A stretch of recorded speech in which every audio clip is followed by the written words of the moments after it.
Hello facilitators, my name is Malia Josephine, and in this video I'm going to share 3 reasons why I think facilitation will change the world.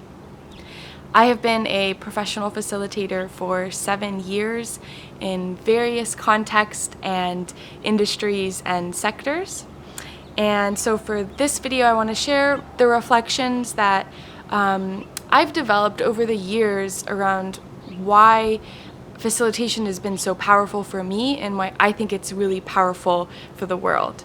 So I create these videos to support other people in feeling out and assessing whether facilitation is the right career path for them. So that's my intention with all these videos, and hopefully this one helps give you a little more context into the world of facilitation. So the way that this video is going to work is I'm going to do a brief introduction about what is facilitation, and then I'll go into the 3 reasons why I think facilitation will change the world. So number 1, what is facilitation? There's many ways to define facilitation. I define it really broadly, like the most broad way to define it is what a facilitator is. And so I see a facilitator being someone who is guiding a group that has a collective purpose through an experience or process that is collaborative and interactive to help that group reach a collectively agreed upon goal.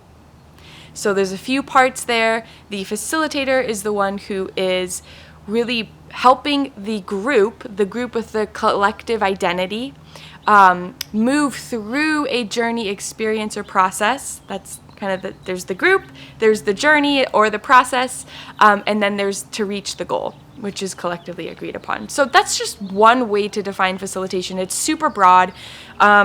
And now I'll go into the 3 reasons why I think facilitation will change the world. So the first one is that our understanding of the world is changing.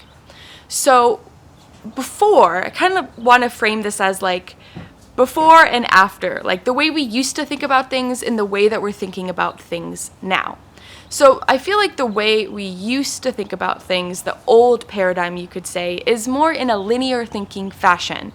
And what that means is that the way systems and culture and organizational structures used to be more categorized was in this hierarchical, very siloed, very disciplined way, where there was one discipline. There was not multidisciplinary, multi-sector ways of thinking about things and organizing things. Well, that's changing. And there's lots of reasons why that's changing, but the biggest reason is that it's just not working very effectively to organize society and professions and industries in that way. So it's moving towards a systems thinking. So the big thing is we're moving from linear thinking to systems thinking. And systems thinking is all about that multidisciplinary, cross-sectoral, holistic, multi-benefit, co-benefit analysis and understanding of society and the world. So that's number 1. Our understanding of the world is changing, and we're moving from linear to systems thinking.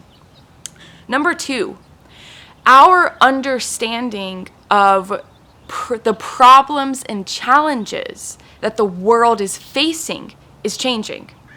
So you can think about this as like similarly to the previous one. The way we used to think about problems and challenges, societal big problems, is more like complicated. That's one way to look at it. It was a complicated problem. Problems were hard, but we used to think that we could solve problems through a more kind of engineering approach, right? You figure out what's causing the problem, then you address the root of that problem, and then there's the solution. You have the solution, you fix the problem. But what we've learned over time, partly because of quantum mechanics and chaos theory, and realizing really on a physical biological level that things are just way more complex than we originally thought. So instead of problems being more having a cause and effect, a complicated problem, things are shifting towards complex problems, complexity. And what that means is that we don't really know what's causing some of these huge social and just economic and cultural problems. And one way that that's referred to, that problem can be referred to a wicked problem.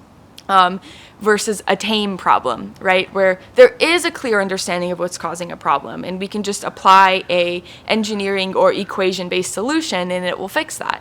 But that's not the case. What we're really realizing is that systems are very interconnected, and that, what's causing homelessness or gentrification or mental illness or substance abuse is really, really complicated. Or even what's causing certain challenges in an organization or an institution is really complicated, because there's so many interdependent variables that are creating certain scenarios.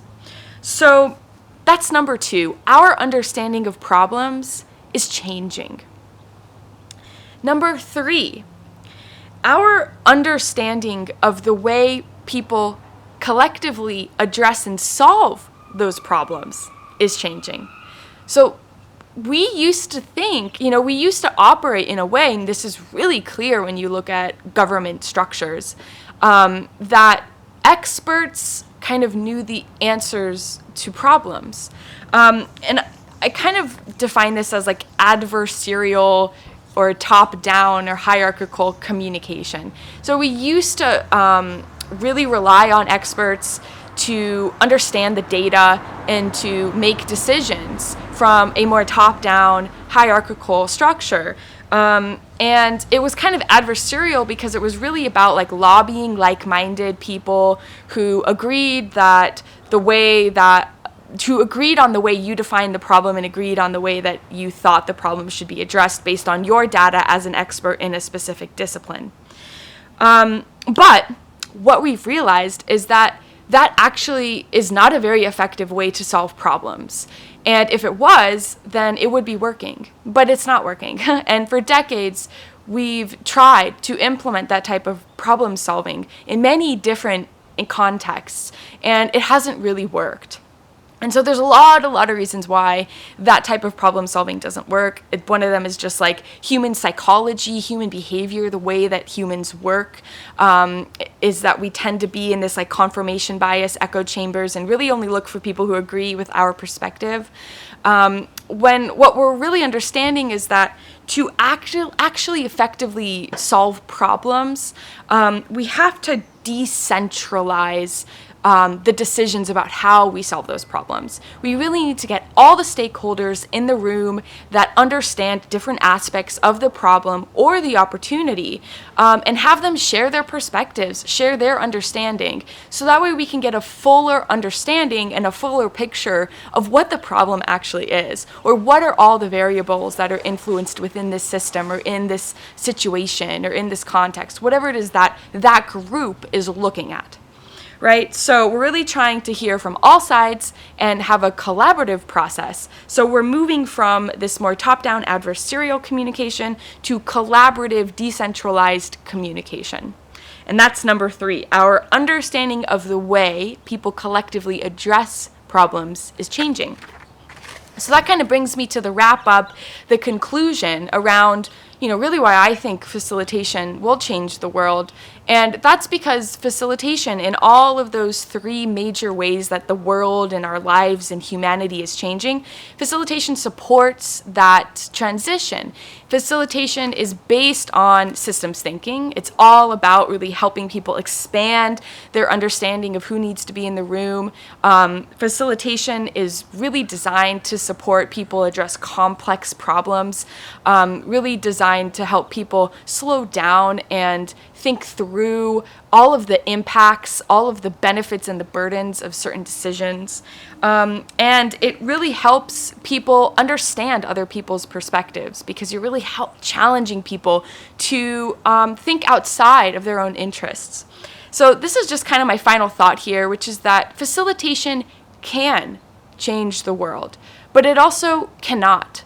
And so I just want to kind of put a flag out there about, what can happen with some of these really powerful professions and powerful frameworks and philosophies of understanding the world, which is that facilitation can be used in two ways.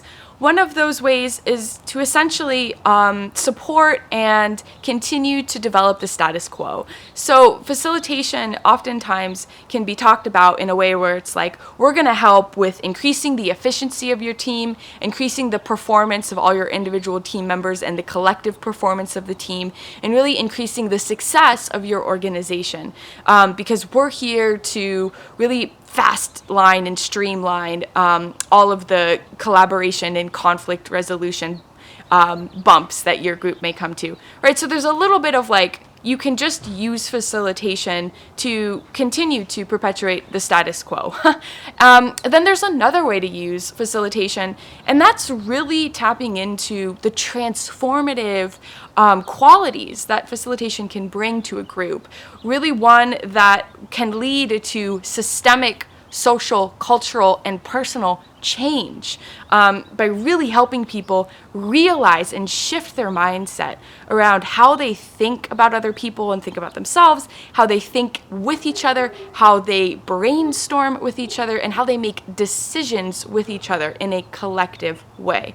So that's just something to be aware of, is that facilitation can change the world, but for it to, there has to be a certain level of being the one who's stewarding the powerful truth and the powerful democratic, transformative abilities that facilitation can bring to a group.